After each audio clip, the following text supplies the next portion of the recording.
இல்லை, ஆணவத்தில் ஆடி வரும் ஜீவனும் இல்லை. சொந்த பந்தம் யாரும் இல்லை, சூழும் ஜனம் நல்லதில்லை.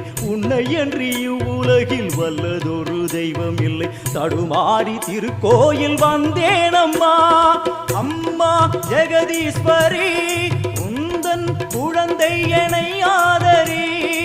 அம்மா ஜெகதீஸ்வரி, உந்தன் குழந்தை என்னை ஆதரி.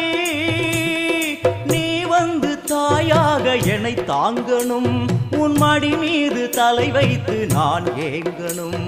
சலனங்கள் இல்லாமல் மனம் தூங்கணும், மனம் தூங்கணும், மனம் தூங்கணும். எங்களுக்கு குறையும் உண்டு, அதனை நான் அழுது சொல்லலாமா?